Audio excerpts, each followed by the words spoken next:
The Prophecy arc might be the best arc in Boruto so far, and if you haven't read the manga, then you're probably wondering why. Prophecy arc, or omnipotence arc, is a name that Boruto fans have been using to refer to the manga arc where Boruto loses everything, leading up to the time skip. The Naruto wiki claims it's chapter 68 through 80, while others think it's chapter 72 through 80, but this difference is largely irrelevant. For the sake of simplicity, I'll be covering the events from chapter 72 onwards, since 68 through 71 is about Code's betrayal rather than Momoshiki's prophecy.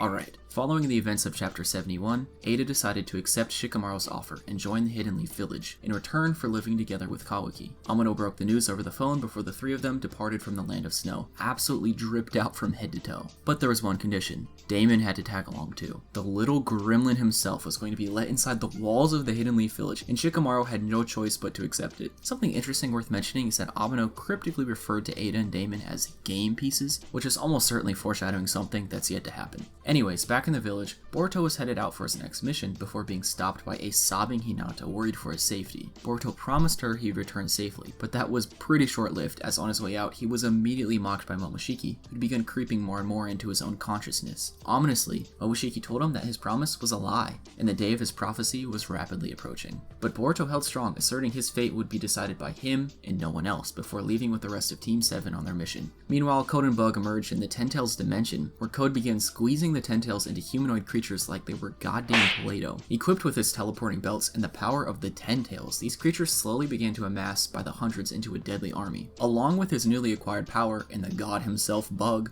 Code was actually looking like a real threat for once in his life. Back in the Hokage's office, Boruto and Kawaki awkwardly locked eyes for the first time since their fight. After exchanging a few words, the new Team 7 was assembled for their next mission. After about 20 pages of absolutely nothing, Shikamaru finally revealed the true nature of their top secret mission. Was it to defeat Code, protect the village, or get stronger powers? Nope. It was to have a sleepover with Ada and Damon. Yeah, I'm gonna be honest, I was completely caught off guard by that too. Boruto and Kawaki were tasked with living their day-to-day life in a secluded house with Ada and Damon, while Mitsuki, Sarada, and Konohamaru watched from a distance. Shikamaru then followed this up by leaking that Ada had a crush on Kawaki, which unsurprisingly sent her into shock. I mean, if I had to summarize this whole mission in one panel, it would definitely be Boruto's reaction here. They then headed off to their house arrest mission, but not before Kawaki caught a glimpse of Momoshiki sniffing Boruto's ear. I'm not even kidding, I don't know what the fuck is going on here. After a short bit of time, the train finally arrived in Konoha, and out emerged the siblings. Immediately, Sai and the other civilians began getting rizzed up by Ada, and she fled the scene by flying away, eager to go meet her 13-year-old boyfriend. Amano revealed to the group that flying was actually a common feat amongst Otsutsuki, confirming our long-awaited theory that Ada was in fact and Otsutsuki. Kawaki kicked back and relaxed in his new home, recalling that time he saw Momoshiki sniffing Boruto's ear. Ada then arrived moments later, one-shotting Chocho and Inojin with just a glance in their direction. But her body count was far from stopping there. Only moments later, Mitsuki was hit with it too, but his reaction was more confusion than anything, having never felt real love before. Feeling ambitious, Konohamaru stepped inside and was immediately confronted by the Riz God. This man turned into her #1 simp in a matter of seconds, quite literally falling head over heels at the sight of her. But the chaos wasn't over yet. Out of nowhere, Damon tackled Boruto, attempting to test his strength. Using his reflection jutsu and incredible speed, he made light work of Kawaki before smacking Boruto into the ground. Meanwhile, back in the village, Naruto and Shikamaru cornered Amano, forcing him to leak all the intel he had. He reluctantly agreed, as long as he was allowed to smoke that hidden leaf pack. Here, he revealed a number of huge revelations for the story. From this point onwards, the arc actually gets really good. If you guys made it this far into the video, be sure to drop a like down below. It really helps out a small channel like mine. Alright, back to the video. Amano explained 4 key details to the story. Number 1. There was an Otsutsuki named Shibai who ate so many chakra fruit across countless planets that he evolved into a god-like being. The remains of his body were found by Amano, and through biological testing, he found that transplanting that DNA into people granted them one or more of his abilities. Think like Hashirama cells, but on steroids. This DNA was implanted into Ada and Damon, which granted them the charm and reflection abilities respectively. These abilities used to belong to Shibai. Conveniently, Amano left out how exactly he got a hold of Shibai's DNA, which is pretty sus in my opinion, but we'll move on. Number 2. Shibai's abilities were categorized under a new type of jutsu called Shinjutsu, or Divine Jutsu. Shinjutsu does not require hand signs, and it can generate immense power in the blink of an eye. Many jutsu we've seen throughout the series were actually Shinjutsu all along. Code's claw marks, Ishiki's Sakuna Hikona, and Karma are all various forms of Shinjutsu. And all ninjutsu on Earth was simply an attempt at recreating the Shinjutsu phenomenon by controlling and releasing your own chakra through hand signs. Number 3. Amato's only goal was to bring his daughter back to life. Otsutsuki powers, specifically the karma, could make such a dream possible. Her name was Akibi, and she suffered from an incurable disease. After it took her life, Amado worked tirelessly studying the science of genetic cloning in an attempt to recreate his beloved daughter. Although he was able to recreate her appearance and memories, he could not recreate who she truly was. Her consciousness. Inside, she was not the same person at all. His clone lacked the same personality and characteristics of the real Akibi. Amado finally realized that a true replication of one's psyche was not something mere mortals could create. But that was until he met Jigen and learned about the karma. In exchange for assisting Jigen in building an army of Kara members, Amado was given a promise he couldn't resist. Jigen would bring Akibi back to life with this karma. Also, I forgot to mention, Delta is most likely the failed Akibi clone.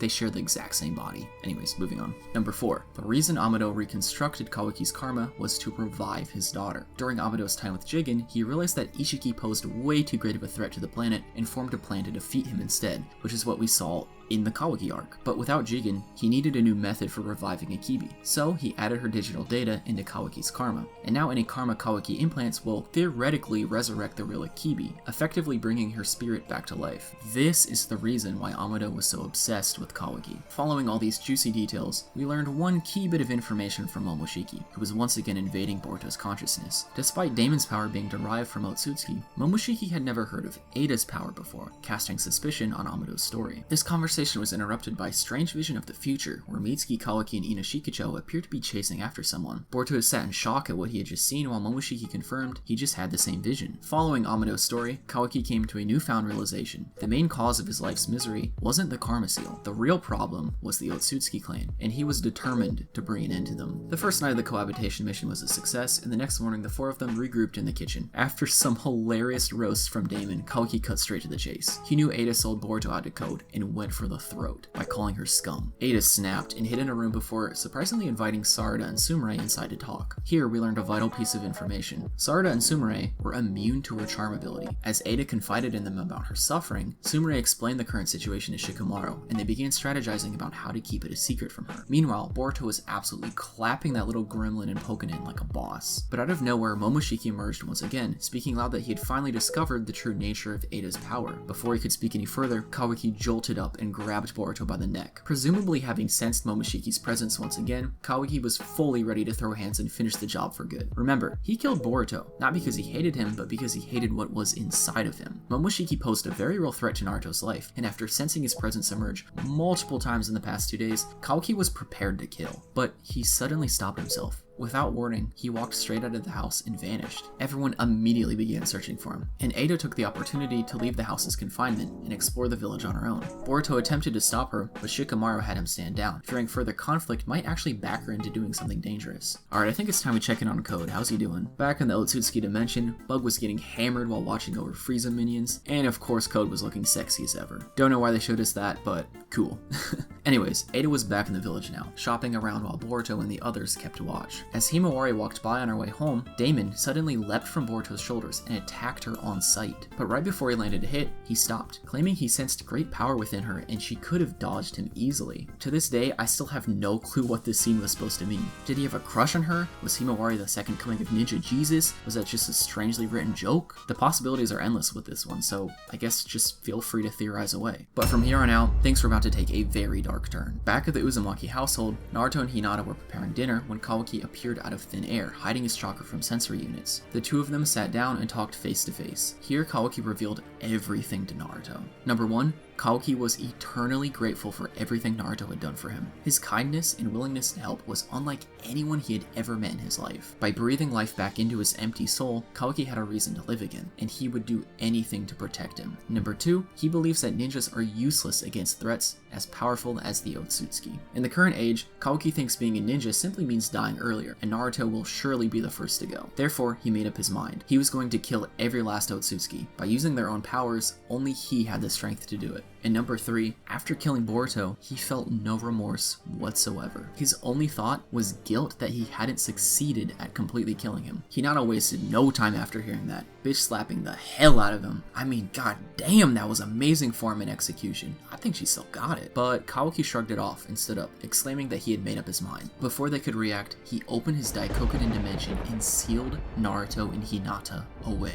It's starting to all make sense now. Again, we saw a shattered picture frame symbolic of Jigen's original attack. Kawaki's descent into madness was on full display now. Immediately the village went into panic mode, having detected the Uzumaki's chakra disappearing from thin air. Boruto knew Kawaki was up to no good and went looking for him. It didn't take long for the two of them to meet once again, and the rematch began. After trying and failing to seal Boruto in the Daikokuden dimension, they had no other choice but to fight it out. Kawaki gave zero shits at this point and was out for blood. The two of them went full force, flexing their powers and boxing it out. Meanwhile, Ada was rewatching Kawaki's conversation with her Senrigan when she accidentally revealed the truth to Sarada. Kawaki was planning to kill Boruto again. Sarada had no idea. With her newfound courage and her blood boiling, she ignored Shikamaru's orders and ran to the fight. After firing off a fireball at Kawaki, Sarada jumped into the fight to protect Boruto. But her moment to shine was short-lived, as those Sakura genes kicked in at the wrong time. She proceeded to stand still without making a move, doing nothing as Kawaki approached her, going in for the kill. Boruto was forced to come to the rescue and oh shit, look at his eye! That boy lost his damn eyeball. Immediately the other ninjas arrived on the scene, restraining Kawaki and putting an end to the fight. But Momoshiki was having none of that bullshit. Fearing they were about to kill his only sacrifice, he released Shikamaru's shadow possession, which to be honest is really just becoming the Amaterasu of Boruto these days. I swear shadow possession accomplishes nothing now. But the second he was free, Kawaki fled from the scene and Boruto was left with a final message from Momoshiki, telling him the end had begun. And the end! Once again, the hunt for Kawaki was on. All available units were warned of his danger and sent out immediately to track him down. After spotting Kawaki with her Senrigan, Ada flew to his location to protect him. As Amado spilled the beans on his secret kill switch programmed into Kawaki, Ada arrived by his side, asserting that he couldn't escape them without her help. Kawaki then began reflecting on his actions, almost realizing how crazy his plan was. He believed that if Boruto was just a nobody like him, he'd be so easy to kill without any repercussions. But Boruto was Boruto, and Kawaki realized that his plan was a failure. But out of nowhere, Ada grabbed Kawaki's head and they inexplicably began to levitate. Her eyes shot white and a little planet-sized moon extended from their location, shooting out in all directions, mere seconds before Konoha Ninja arrived on the scene. But to their surprise, the ninja didn't attack. Everyone's target seemed to have shifted from Kawaki. In fact, one ninja even asked Kawaki how bad his eye hurt. Then, without rhyme or reason, Mitsuki activated Sage Mode, attacking Boruto full force and demanding to know what happened to the Hokage. Momoshiki snickered. If you couldn't already tell the obvious, Ada just fucked Boruto's whole shit up. Now, Momoshiki had the chance to explain the true nature of Ada's ability. Omnipotence is a divine shinjutsu that Ada herself can't control. It has the power to rewrite people's memories, and in her crazy entanglement with Kawaki, she had just switched everyone's memory of Kawaki with Boruto. To put it simply, she made Kawaki's desire become reality. This also explained her charm ability. It was actually the result of her first omnipotence trigger, her desire to be loved and accepted. Without hesitation, Kawaki took advantage of the situation and told Ada to do the unthinkable. He told her to tell the tracking ninja that Boruto hadn't just sealed the Hokage, he had killed him. The news immediately spread to everyone, and within a matter of seconds, Boruto was now the most wanted criminal in the world. And to top it off, Kawaki was now Naruto's son, born and raised in the Hidden Leaf Village. They had literally just swapped places. Boruto was in some deep shit, but he wasn't the only one suffering. Remember how Sarada was immune to Ada's charm earlier? Well, it seemed that what she really was immune to was omnipotence. Witnessing everyone begin attacking her best friend, paired with the news that Naruto, her idol, was just killed in cold blood, she slumped to the ground in shock. Sasuke raced to her side, telling her he would kill Boruto no matter what it took. Pleading for his innocence and begging her father to help, she finally got her iconic Uchiha moment. The Mangekyo Sharingan Awakening. Honestly, this Mangekyo looks pretty mediocre, but that's besides the point. Sasuke knew better than to ignore a plea like that. Meanwhile, Boruto was duking it out with the Inashikacho as they screamed at him for betraying them. Without hesitation, Sasuke intervened, grabbing Boruto from the fight as he recalled his memories of Kawaki. He had indeed put more faith in his daughter than his own memories of reality, which is an incredible feat for Sasuke's mental fortitude. The two of them hid in the woods and talked it out, with Sasuke struggling to process whether or not he was making a monumental mistake. I mean, rightfully so. But the most surprising thing amongst all this was Boruto's resolve. He had just experienced some pretty traumatic shit back to back. His family was gone, his eyeball was sliced open, and the whole world was hunting his ass down. But he hadn't lost his will to live, and Momoshiki was salty as hell. This man was raging like he was in a COD lobby, and Boruto was having none of it. Ada actually came to apologize, ashamed for what she'd just done, and was apparently over-simping for Kawaki. Thankfully. Then, with only a few pages to go, Sasuke made a deal with Boruto. Boruto. If he could prove to them that he truly was Naruto's son, someone who could endure through hardship and loneliness, fight through the pain, and act like a hidden leaf ninja, then Sasuke would have no choice but to believe him. Boruto agreed that was exactly what his father would do. He stood up and said his goodbyes, promising to return to the village someday before walking off into the distance with Sasuke.